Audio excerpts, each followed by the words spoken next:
How will Christmas be for you this Ayan year? na. Very different. Why? I'm going Ayun to lang. Out of the Spain country? with my family. So, madadala ko na dun yung mga pamangkin ko. First time nila pupunta sa Spain with my brother and my sister-in-law. But my mom, kasi nung house hunting pa lang nandun siya. But we're also spending Christmas in Andorra. So, White Christmas, excited. And then I'm going to London with my best friend. Pero iwan ko na yung family ko sa... So doon ka mag-spend ng holidays? Yes. Out of the country Out talaga? of the country. It will be different because, yun nga, first time namin magpapasko sa ibang bansa ng pamilya ko. Normally dito, tapos umaalis kami pagkatapos ng Pasko. So, ang Noche Buena lagi dito. But first time, yung Noche Buena sa ibang bansa. Tapos may snow pa, malamig. Exactly. Doon pa lang may Unforgettable. unforgettable story behind the jewelry piece. And what was it? What was the jewelry piece? Was it an earring? Was it a ring? No, I remember yung first diamond earrings ko na medyo Investment malaki mo. na binili ng mama ko. Binili niya nung, I think, after One More Chance. Wow. So, parang yun yung, kasi it became a big hit. And then my mom wanted to gift me It's something. with something that is very special na pag binalikan ko yung memory na yun, pag nakita ko yung jewelry na yun, may memory na bumabalik sa utak ko. Also, just recently, I went to Spain last September to get my residency card. And then, pagbalik ko, gusto kong kumuha ako ng necklace na may naka-engrave na primero yo. It means in Spanish, it means myself first. So, maganda siya. Oo. So, lagi akong may ganon sa jewelry. Kasi, yung jewelry lagi mong paulit-ulit na, timeless siya, so paulit-ulit mo siyang naisusuot, and investment pieces talaga. So, I love fashion, I love collecting bags, collecting shoes and clothes, but pag ako tinanong, laging nauuna yung jewelry. If I were to invest in like special pieces, I would always pick to invest in like jewelry.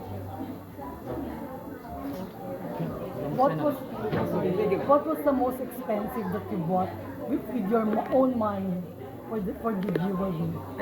Yung hindi na Siguro pinaalam yung kay mama. Baka yung, hindi ako, talagang lagi ko kasama si mama na bumibili. Siguro yung mga, say, a diamond necklace, a tennis necklace na may diamonds, yeah. Nasuot mo na sila, be. Na isusuot ko, syempre, sayang naman kung Kaya hindi nga, maisusuot. saan mo mga sinusuot sila? Sa event? events minsan. Star Magic Ball dati. Nasa Sparkle. Hindi ko pa ata naisuot sa ganong klaseng event. But, yeah, mga parties, and ano. May dream ka ba na bilhin for jewelry? Dream, yung sinuot ko dun sa shoot. Ang laki nung parang, Ring? ang laki nung ring na para I think it's 5 carats. Red diamond? Dream, so kailangan ko muna mag-work. Kailangan pa ba ni Bea? Oo naman. So what's work with you tapos na for the rest of the year?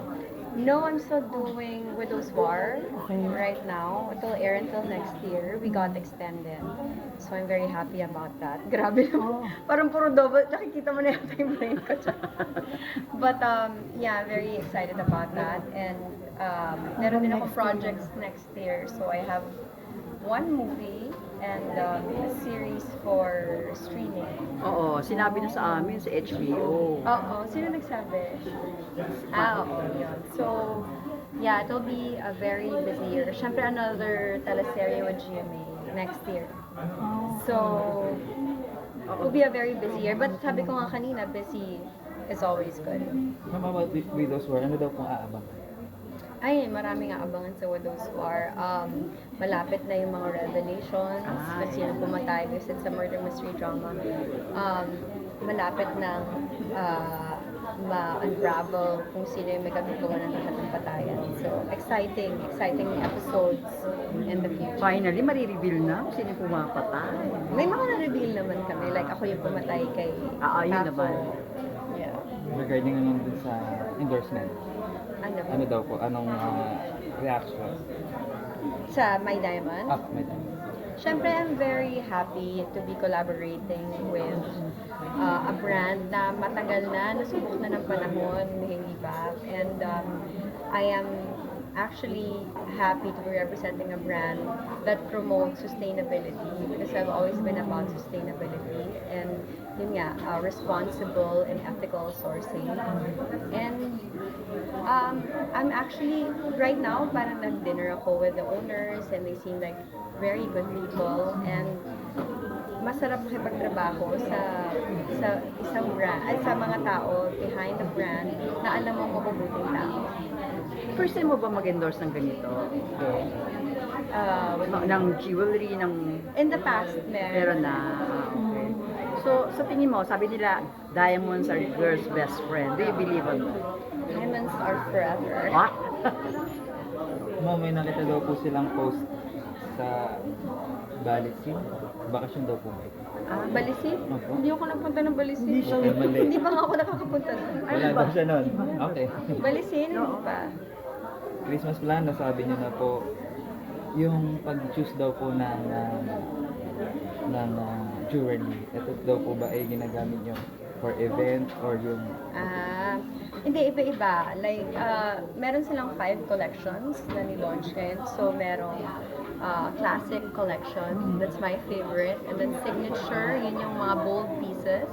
They have the Unity collection. Yung Unity naman nila, yun yung I think pang proposals or pang mga pwede pang marriage. And then they have White the Willow. Dream collection. I like that also. Yung Dream kasi stackable siya. So for casual days, I like it. Kasi minsan gusto mo to go like all out, diba? Pag simple yung damit mo, you can stack more. Or kapag medyo screaming naman, you can stack less.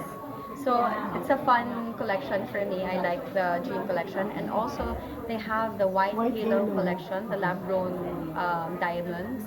Love grown. Lab-grown, oo. So, pero meron din papers, meron silang GIA. And also, you can't even tell the difference. So, and it's more sustainable. Obviously, it's environmentally friendly. And so, yeah, those are 5 collections. But I would say my favorite is still the classic.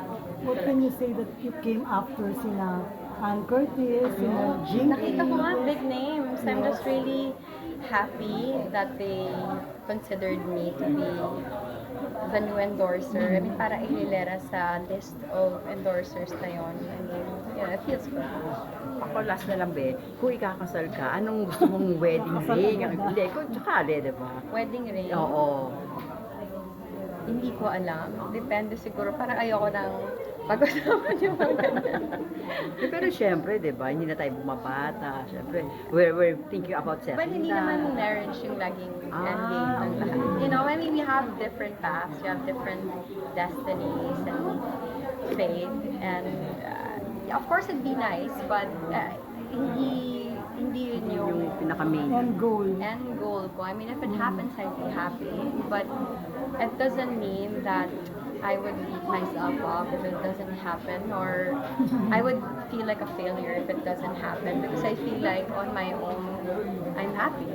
So romance is out of the question now. Hindi naman.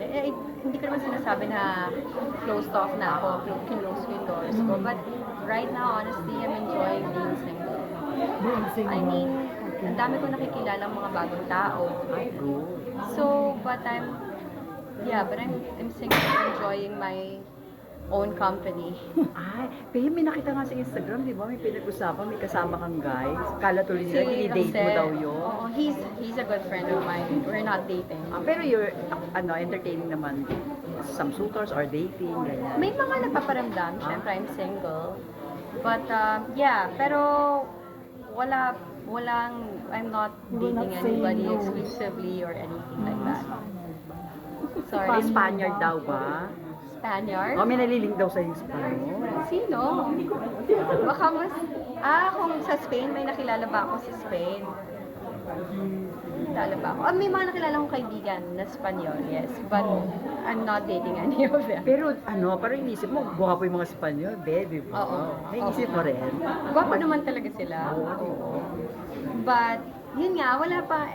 Sometimes it's not just about yung guwapo or yung physical, ano, it's about connection. Obviously, wala pa akong nakikilala na mayroong ganong strong connection. Kagaya nga na sinabi mo, hindi lang ako bumabata, so I'm not taking these things lightly. And syempre sa lahat ng mga nagdaang relasyon, you learn. Yes. So, bakit ito na naman yung pinag-usapan Hindi. natin? O, what's in store for Bea for 2025? Oo, yan, 2020. May resolution ka ba? Ay, Or more work? More work? so naisip ko yung New Year's resolution ko eh. Oo nga, Bili. Naisip ko yun last week. Sabi ko, ano nga ba yung... gusto kong mabigyan ng gusto kong magkaroon ng balance yung buhay ko when it comes to like yung work and life. So gusto kong ma-achieve yung proper work-life balance that works for me.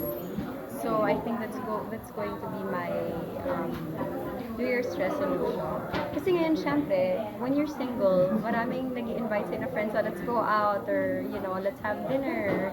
Kasi alam nila, mas madali kang yayain because you're not with someone.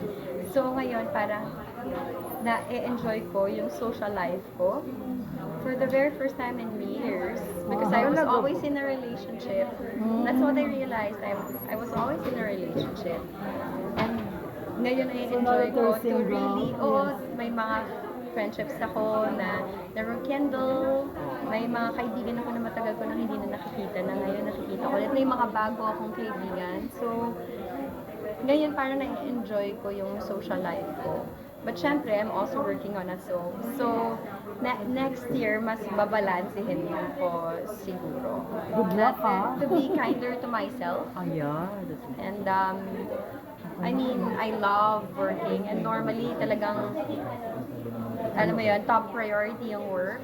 But parang next year, although I love my job and ang dami-dami kong gagawin next year, I also would like to prioritize yung ano ko din. Yung, Personal goals. Oo. Yung parang because right now, I'm rediscovering myself. I mean, without a partner. Anyone. And ang dami kong